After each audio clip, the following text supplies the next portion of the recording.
La Bible en un an. 1 Roi chapitre 1, Psaume 124, Proverbe 16, 24, lecture du 6 juin.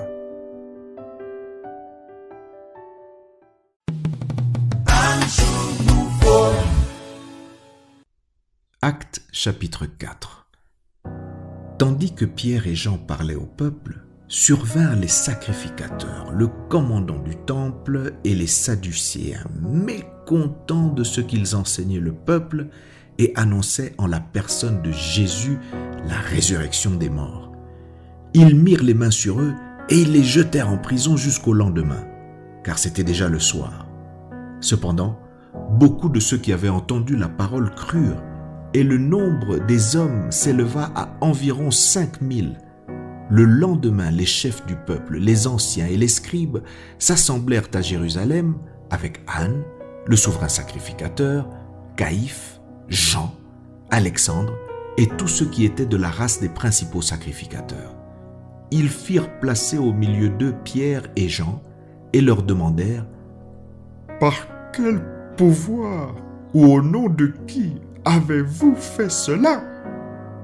Alors Pierre, rempli du Saint-Esprit, leur dit « Chef du peuple et ancien d'Israël, puisque nous sommes interrogés aujourd'hui sur un bienfait accordé à un homme malade, afin que nous disions comment il a été guéri, sachez-le tous, et que tout le peuple d'Israël le sache. C'est par le nom de Jésus-Christ de Nazareth, que vous avez crucifié et que Dieu a ressuscité des morts. C'est par lui que cet homme se présente en pleine santé devant vous. Jésus est la pierre rejetée par vous qui bâtissiez et qui est devenue la principale de l'angle. Il n'y a de salut en aucun autre, car il n'y a sous le ciel aucun autre nom qui ait été donné parmi les hommes par lequel nous devions être sauvés. » Lorsqu'ils virent l'assurance de Pierre et de Jean, ils furent étonnés, sachant que c'étaient des hommes du peuple sans instruction. Et ils les reconnurent pour avoir été avec Jésus. Mais comme ils voyaient là près d'eux l'homme qui avait été guéri, ils n'avaient rien à répliquer. Ils leur ordonnèrent de sortir du Sanhédrin et ils délibérèrent entre eux, disant « Que ferons-nous à ces hommes ? Car il est manifeste pour tous les habitants de Jérusalem qu'un miracle signalé a été accompli par eux et nous ne pouvons pas le nier. Mais afin que la chose ne se répande pas davantage parmi le peuple, défendons-leur avec menace de parler désormais à qui que ce soit en ce nom-là. » Et les ayant appelés, ils leur défendirent absolument de parler et d'enseigner au nom de Jésus.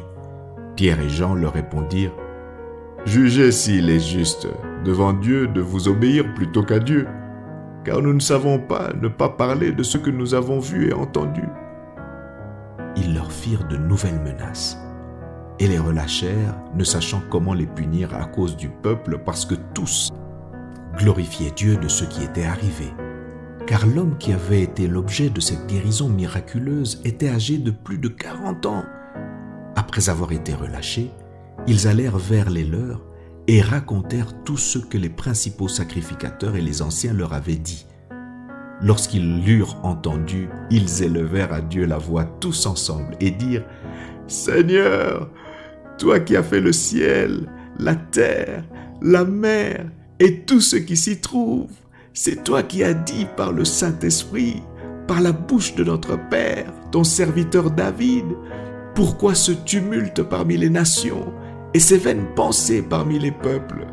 Les rois de la terre se sont soulevés et les princes se sont ligués contre le Seigneur et contre son oint.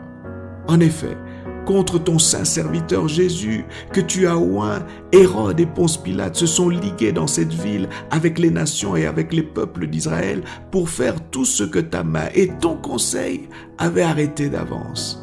Et maintenant, Seigneur, vois leurs menaces et donne à tes serviteurs d'annoncer ta parole avec une pleine assurance, en étendant ta main pour qu'ils se fassent des guérisons, des miracles et des prodiges par le nom de ton saint serviteur Jésus. » Quand ils eurent prié, le lieu où ils étaient assemblés trembla. Ils furent tous remplis du Saint-Esprit et ils annonçaient la parole de Dieu avec assurance. La multitude de ceux qui avaient cru n'était qu'un cœur et qu'une âme.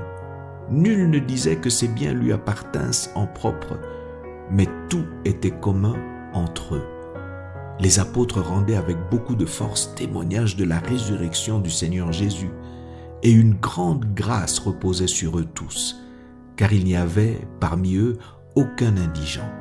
Tous ceux qui possédaient des champs ou des maisons les vendaient, apportaient le prix de ce qu'ils avaient vendu et le déposaient aux pieds des apôtres, et l'on faisait des distributions à chacun selon qu'il en avait besoin. Joseph, surnommé par les apôtres Barnabas, ce qui signifie fils d'exhortation, lévite, originaire de Chypre, vendit un champ qu'il possédait, apporta l'argent et le déposa aux pieds des apôtres.